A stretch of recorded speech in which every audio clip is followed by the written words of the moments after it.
안녕하세요. 저번 시간에 이어서 우리 12번 문제부터 같이 한번 풀어보도록 하겠습니다. 자, 문제 보시면 다음 글을 읽고 이어지는 질문에 답하시오. 지금 문제가 12번부터 14번까지 세 문제가 묶여 있습니다. 문제 먼저 살펴보고 우리 같이 한번 풀어보도록 하겠습니다. 자, 12번 문제를 보시면은요, 글의 내용을 잘못 이해한 것을 찾아라 라고 하는 그 내용을 빠르게 정확하게 파악해야 되는 일치 문제가 나타나 있는데요. 자, 우리가 위에 지문을 보시면은요, 그래프가 두 개가 제시가 되어 있습니다. 이 그래프를 읽는 방식 하나만으로도 빨리 답을 찾아낼 수가 있기 때문에 그래프를 먼저 보면서 좀 접근해 보도록 할게요. 자, 1번 보시면 2011년에는 최저임금 인상률이 물가 상승률과 경제 성장률보다 낮았다라는 1번 보기 우리가 같이 한번 보겠습니다. 자, 그래프를 보시면 2011년도에 해당하는 이 부분을 비교해보면 될 것 같습니다. 최저임금 인상률로 지금 나타나 있는 진한 분홍색의 그래프가 조금 더 아래 위치하고 있고요. 물가 상승률과 경제 성장률을 포함한 조금 더 연한색의 그래프가 위에 제시가 되고 있기 때문에 여기에서는 최저임금 인상률이 조금 더 낮은 또 우리가 위치를 차지하고 있습니다. 1번 정답은 맞는 답이 되겠네요. 자, 2번은요. 최저임금 인상을 반대하는 사람들은 최저임금 이하의 임금을 받는 근로자의 비중이 적다라는 것을 근거로 최저임금 인상으로 혜택을 보는 노동자가 많지 않을 것이라고 주장하고 있다라는 부분은요. 우리가 바로 여기 반대측에서 살펴볼 수가 있겠네요. 어느 부분이었냐면 최저임금위원회 자료에 따르면 바로 이 부분부터 살펴보시면 됐습니다. 최저임금 총액이 전체 근로자 임금 총액에서 차지하는 비중은 4.3%이며 최저임금 인상으로 인해 혜택을 보는 노동자가 많지 않다라는 것을 이유로 지금 반대의 의견을 내세우고 있죠. 2번 보기도 맞는 답이 되겠네요. 자, 3번 보시면 최저임금 인상에 찬성하는 사람들, 이제 우리가 찬성론자 쪽의 의견을 봐야 되겠고요. 자, 실질 임금 상승률 상승폭이 낮음을 근거로 최저임금 인상의 필요성을 주장하고 있습니다. 자, 어느 부분이냐면은요, 우리가 좀 내려와 보시면 명목과 실질을 비교하는 부분이 될 텐데요. 바로 이 부분입니다. 즉 명목 임금 상승률은 7.2%일지 몰라도 실질 임금 상승률은 0.08%이다. 실질적으로 임금이 상승하는 비율이 낮지 않기 때문에 올려야 한다라고 지금 주장을 하고 있어요. 3번도 맞는 답이 되겠네요. 자, 4번 보기 보시면 실질 임금 상승률 추이 그래프를 보래요. 우리 그래프를 활용해야 되겠죠. 자, 그래프를 따르면 2013년 최저임금은 2012년에 비해 줄어들었다. 이 부분을 지금 이야기하고 있는데요. 여러분 그래프를 볼 때는요. 이 그래프가 무엇을 나타내고 있는지 명확하게 따져보셔야 합니다. 실질 임금 상승률을 나타내고 있어요. 자, 무조건 상승이 됐다라는 뜻입니다. 근데 이제 몇 퍼센트가 상승이 되었는지 그 비율을 따져보자라는 거기 때문에 4번 같은 경우는요. 실질 임금 상승률 추이 그래프에 따르면 2013년에 최저임금은 2012년에 비해 줄어들었다. 임금은 올랐지만 상승률이 떨어진 겁니다. 우리가 명확하게 그래프 따져보시면 4번 정답이 틀렸다라는 거 파악해 볼 수 있겠죠. 자, 5번 대학생을 대상으로 책정 최저임금에 대한 조사 결과를 보면 학생들은 대체로 현재보다 최저임금을 높여야 한다라고 생각한다. 우리 마지막 보기 찾아볼게요. 자, 여기에서 마지막 부분이죠. 대부분의 최저임금을 받는 학생들이 아르바이트 로피로 생활하기 위해서는 최저임금 인상이 불가피하다라는 것이다. 올리기를 바라고 있는 상황입니다. 정답 4번 체크하시고요. 자, 13번. 이 글의 맥락을 고려했을 때 기억에 들어갈 단어로 가장 적절한 것을 골라라 라는 부분입니다. 우리 지문의 위로 한번 올라가 보시면 기억 부분 보이실 거예요. 자, 경제학적 접근에서는 임금 상승은 기업에 부담을 주고 고용 감소로 이어질 가능성이 존재한다. 자, 그래서 임금 상승을 바라다가 실업자를 어떻게 하는 상황이 발생할 수 있다. 자, 내가 임금 상승을 바랬어요. 근데 지금 반대파 의견이잖아요. 임금 상승을 바라다가는 오히려 실업자를 많이 만들어낼 수도 있는 상황에 발생할 수 있습니다. 자, 따라서 우리가 올바른 단어 대입해 보시면 1번에 양산이라는 단어가 가장 적절하게 들어가겠죠. 많이 만들어내다라는 뜻을 가지고 있는 단어입니다.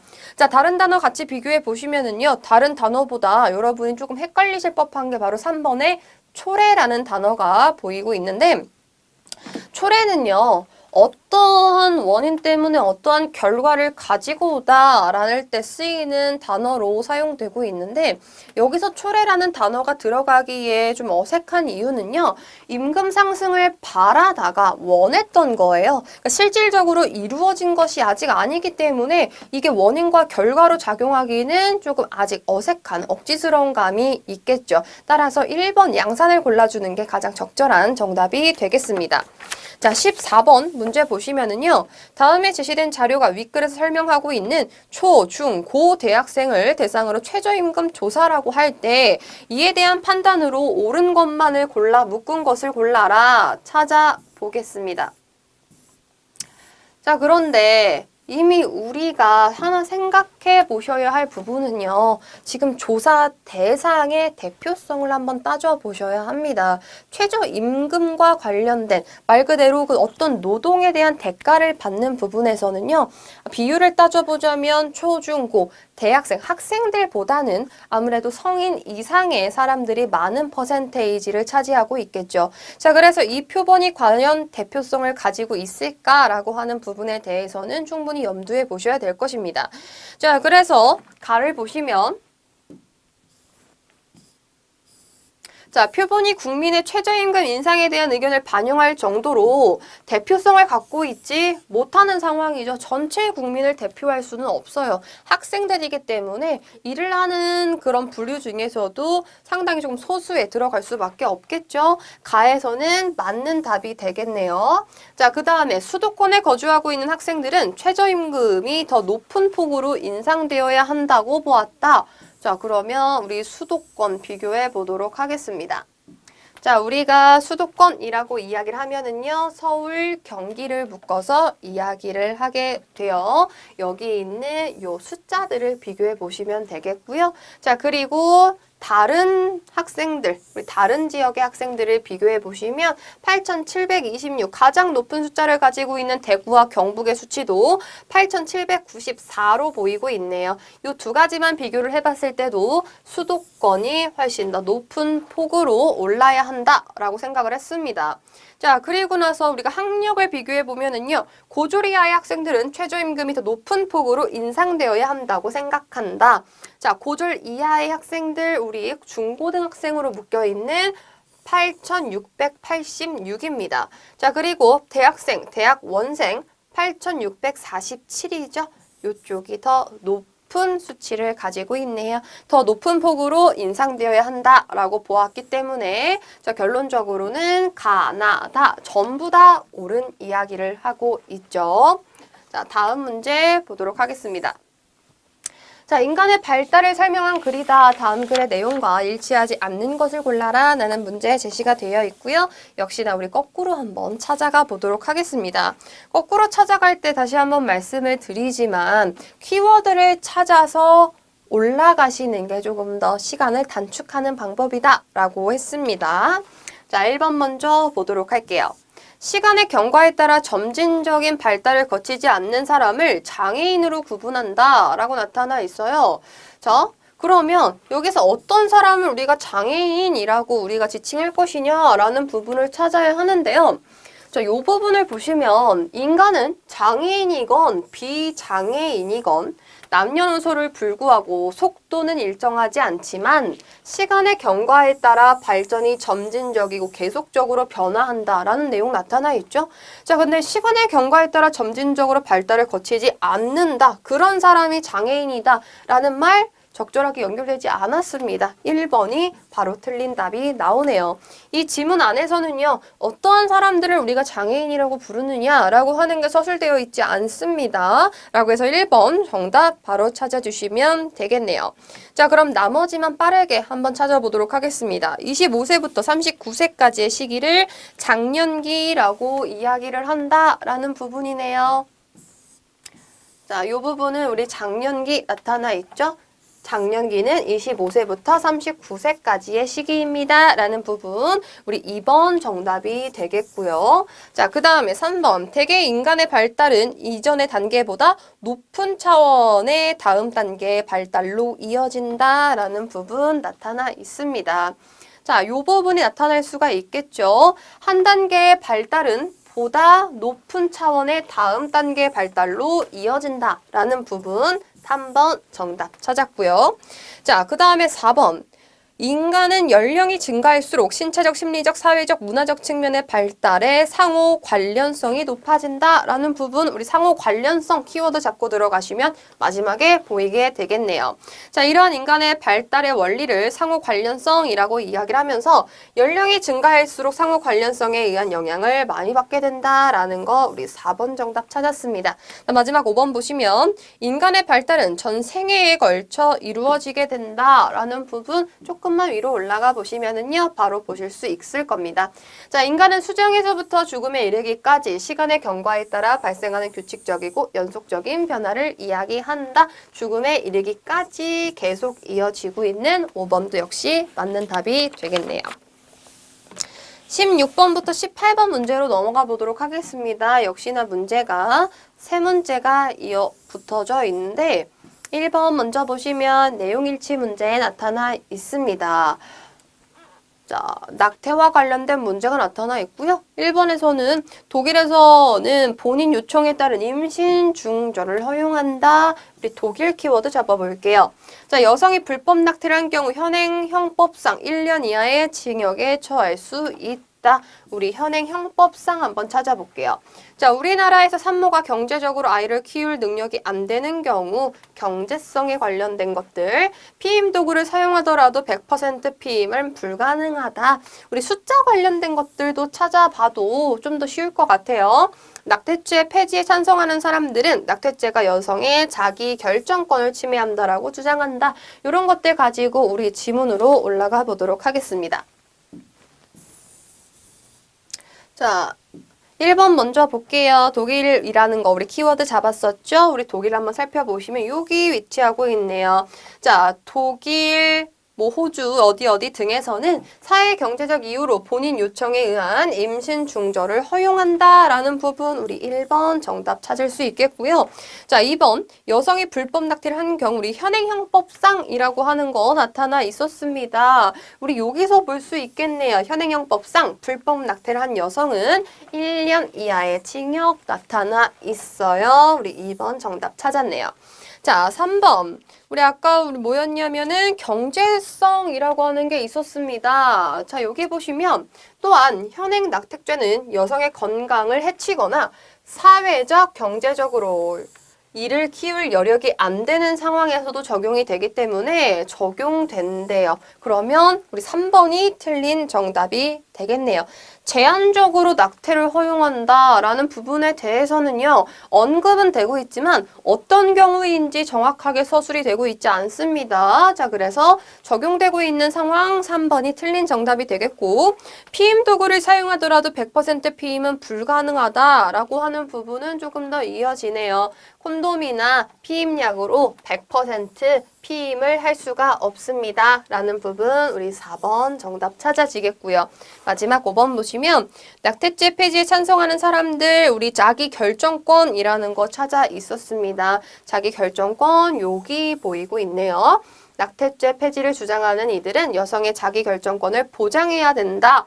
왜? 보장되지 않기 때문이다 라고 볼 수 있겠죠? 여기서 5번 정답 찾아보시면 정답 3번이라고 볼 수 있겠습니다. 17번 낙태죄 폐지에 반대하는 입장에서 윗글을 비판한 것으로 옳지 않은 것을 찾아라. 낙태죄 폐지에 반대래요. 그 얘기는 뭐냐면 낙태죄 폐지를 찬성하는 입장에서 얘기를 한번 해보자라는 부분이에요. 자, 그러면 보기 바로 한번 볼게요.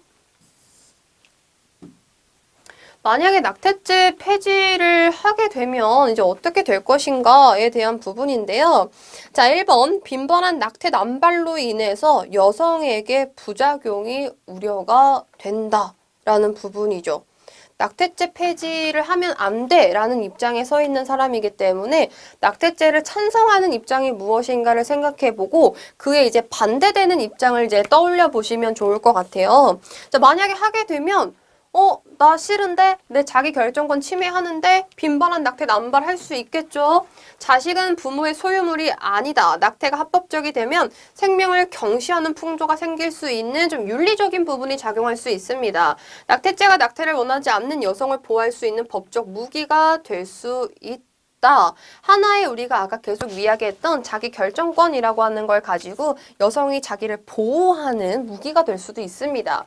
모자보건법 등 피치 못할 상황에서 여성의 낙태를 허용하는 법망이 있어요. 아까 제한적으로 허용해준다라는 부분이 있었죠. 자, 그 부분이 있기 때문에 정말 이러한 경우에는 낙태를 허용해. 하지만 그냥 낙태를 모든 것들을 폐지해버리면 안 됩니다. 라는 뜻이고요. 자, 태와 여성 모두의 생명, 당사자들의 삶을 고려한다면 처벌 위주의 현 낙태죄가 아닌 지원 정책으로 전환해야 된대요. 그 얘기는 낙태죄를 어떻게 적용시킬 것인가에 대한 그 방법의 변화를 이야기하고 있는 거지 낙태죄 폐지를 반대하고 있는 상황은 아니라는 뜻이죠. 자, 그래서 오히려 여기서는 낙태죄 폐지를 찬성하는 사람의 의견으로 보일 수밖에 없겠네요. 방식만 바꾸자라는 의미였으니까 5번이 틀린 정답이 되겠죠. 자, 18번 같은 경우는 사자성어입니다. 우리 기억과 관련된 거 찾아보자라고 했으니까 자, 낙태죄 폐지를 주장하는 여성들은 피해자와 앞으로 피해자가 될 수 있는 여성들이 서로 도와서 문제를 해결할 수 있다라고 말한대요. 자, 3, 4, 5 우리가 힘을 합쳐가지고 좀 힘을 내보자라고 하는 뜻으로 사용하고 있는 거 우리 상부상조가 가장 적절한 정답이 되겠죠. 자, 혹세무민이라고 하는 1번의 사자성어는요. 자, 좀 현혹되게 해가지고 백성을 속인다라는 뜻을 가지고 있어요. 뭐 사이비 교주라든지 뭐 이런 종교 단체들을 예를 들어볼 수가 있겠죠. 자, 구일모 같은 경우는요. 9마리의 소 중에 하나의 털이에요. 너무나 많은 것 중에 하나가 들어있으니까 잘 티가 안 나는 경우를 의미하게 되고요.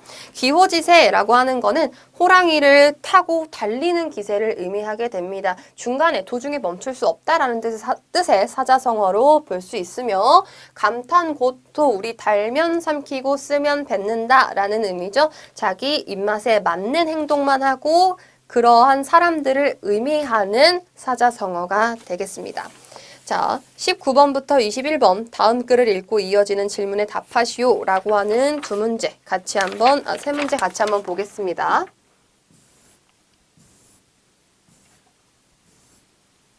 자, 윗글의 내용과 일치하지 않은 것을 골라라 라는 문제. 각 문단 앞에 제목을 붙일 때 적절하지 않은 것을 골라라. 그리고 기억에 들어갈 말로 가장 적절한 것을 골라라 라는 문제 나타나 있습니다. 지금 문제의 종류를 보면은요. 내용일치 문제 아까 거꾸로 들어가야 된다라고 했지만 각 문단 앞에 제목을 붙일 때 적절하지 않는 우리 소제목 붙이기 문제가 제시가 되어 있어요.